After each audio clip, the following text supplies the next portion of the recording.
Welcome to the wonderful world of immersion teacher training. My name is Leah Kaufman, and I am a language project coordinator here at DLS.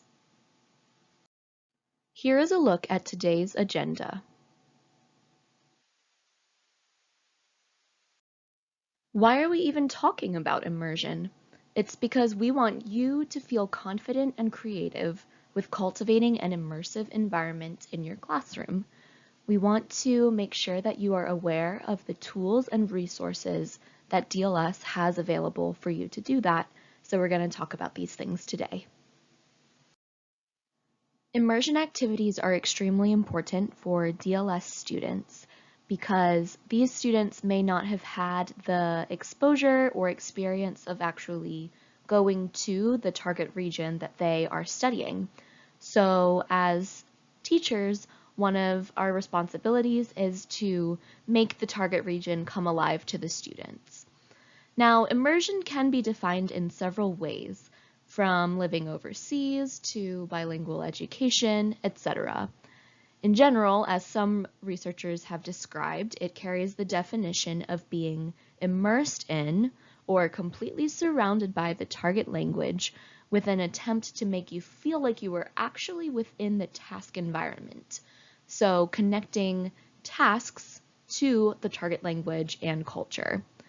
Now, as you may know, at DLS, we often approach immersions from a cultural perspective. So the tasks students must accomplish take place in a culturally rich environment.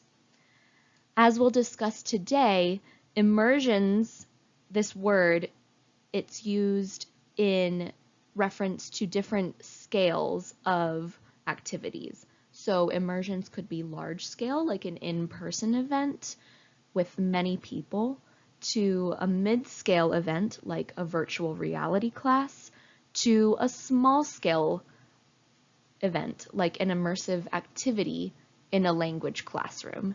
All of that is immersion. But what is common about all immersion experiences is that they are always task-based. So students must accomplish a specific task in the target language. For example, perhaps they need to reach a consensus with a local leader on a business negotiation. Why is immersion beneficial? We will talk about 4 points. The first point is that in immersions, students have the chance to interact with authentic text, audio, images, or items from the target region. When instructors select an authentic material or bring an item from their own home, it tends to be more relevant and tailored exactly to what the student may need to learn than what may be found in the textbook.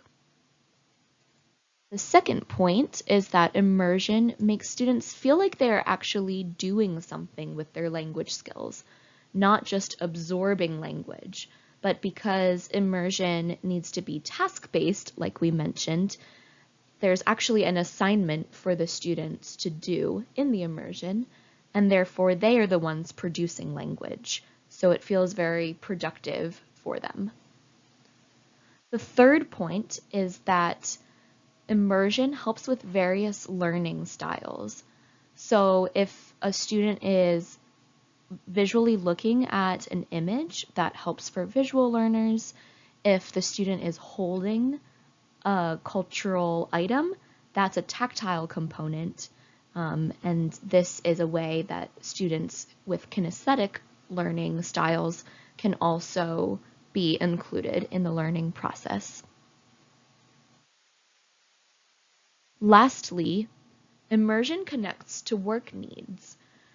DLS students have unique language needs and work requirements that most textbooks do not accommodate or speak to. So doing role plays or immersion-based activities or events and giving students tasks which emphasize real-world work-related topics, that's actually really necessary in order to prepare our students for the culture that they will interact with and set them up for success with their jobs. Here is a quick glance at a list of different types of immersions, all of which we have done at DLS.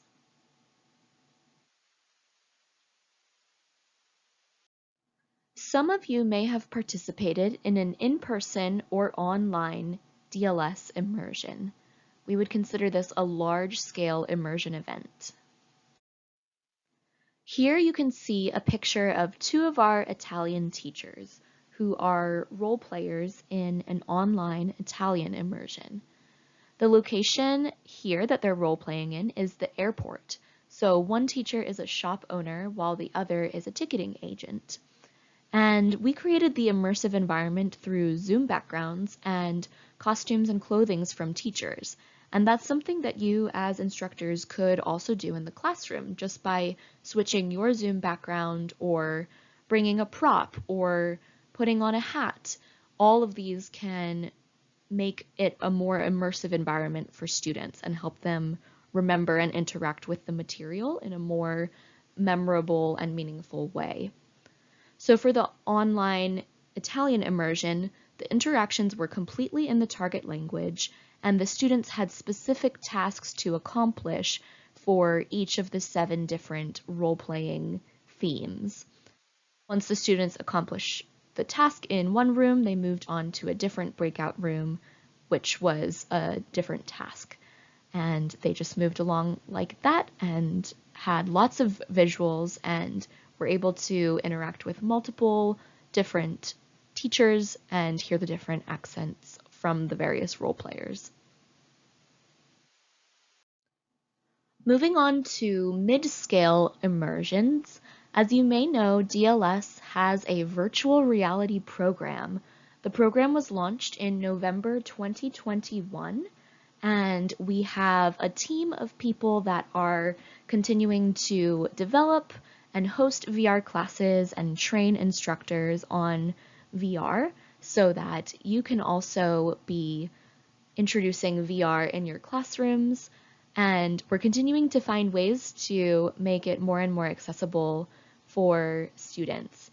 But virtual reality is available both on site at any of the DLS locations and online.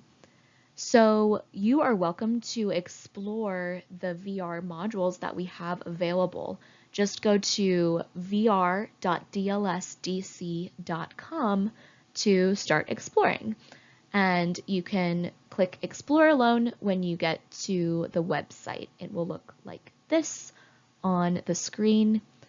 And then if you are interested in being trained on VR or setting up a class for you and your student, please feel free to contact me and my VR teammates at vr@dlsdc.com. We have 6 languages at the moment: Arabic, Chinese, Italian, Russian, Spanish, and Thai, each one with 1 or more VR modules. Each module has pre- and post-work in the LMS, as well as teacher's guides, like lesson plans. Then we also have some non-language specific scenarios, so anyone can do VR immersions, even if your language is not listed. We are continuing to develop more and more modules.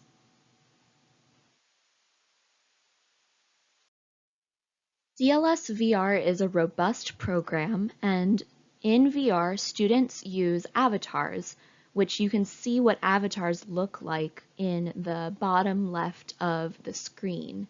Those little guys that are roaming around with the laser pointers. That's what it looks like for students or users inside of VR. That's how their bodies show up. So because no faces are actually involved in VR, this can be a method of reducing stress for students that may feel anxious speaking in front of other people in the target language.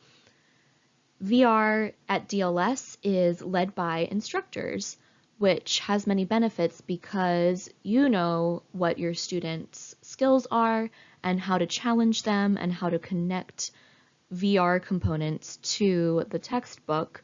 So we're really proud of that component of our program. and we do provide training to instructors to learn more about the VR system so that you feel confident with doing VR with your students. We also have tech support that helps ensure that everything gets set up properly on the day of the class.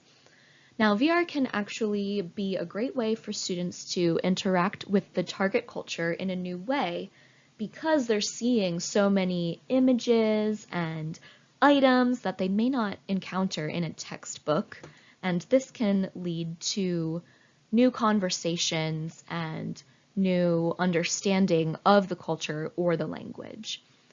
VR is also beneficial for students with high-profile jobs, like many of our DLS students, because it allows the students to feel like they're really immersed in the target region when their job may be too sensitive to allow them to physically go to a country in person. So we're going to have some time for discussion in breakout rooms, and we want you to talk about what immersion activities can you do in your classroom? What are some small-scale immersions? So if you are listening online after this webinar, take a moment and think of some ideas. We want to encourage all instructors to identify aspects of immersions and bring these aspects into daily classroom activities whenever possible. So now we're talking about the small scale immersions. These are the classroom activities that you can do on a daily basis with your students.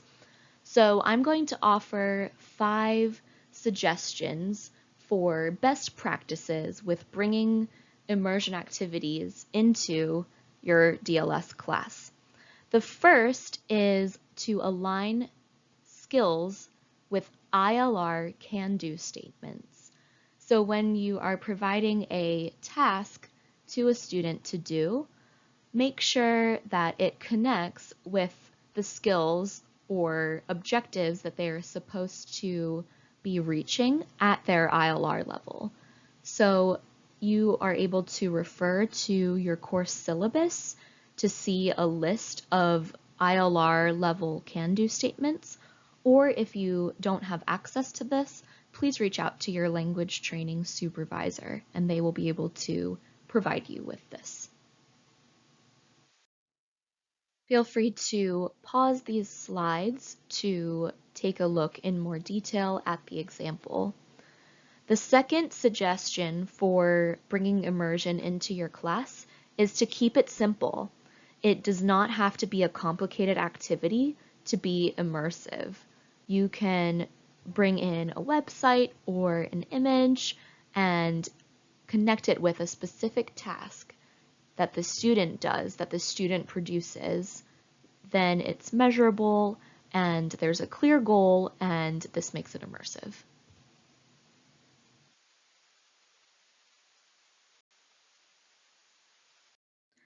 At the same time, if you do have the time in class, or if your student is a full-time student, it may be a good idea to bring in an immersive project that students either do for homework or do during semi-autonomous time. It could be a group project or it could be an individual assignment. So this example brings in a website for houses for rent, and it offers an assignment that gives some parameters to the student and some specific tasks in which they would need to accomplish and then present their information to the class. So making it into a project could just mean that the students have to present on some kind of research that they have done. Based on the student's level, the research could be done in English or in the target language. You do want to challenge the student, but also provide them with the scaffolding or the tools that they need to help them succeed in the assignment. A fourth tip is to use authentic websites and social media that locals of the target region use. So this example is Chinese YouTube, and we want to make sure that we bring tasks in to the immersive activities. So just showing a video and asking the students to watch it does not necessarily benefit the students in their language learning.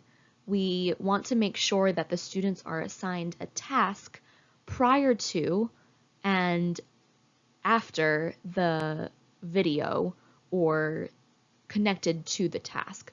So for example, we wouldn't just ask a student to watch an episode of a show. We would want them to perhaps identify certain elements. Maybe they are given a chart and they have to fill in who, what, when, where, why, and how during their watching of the show.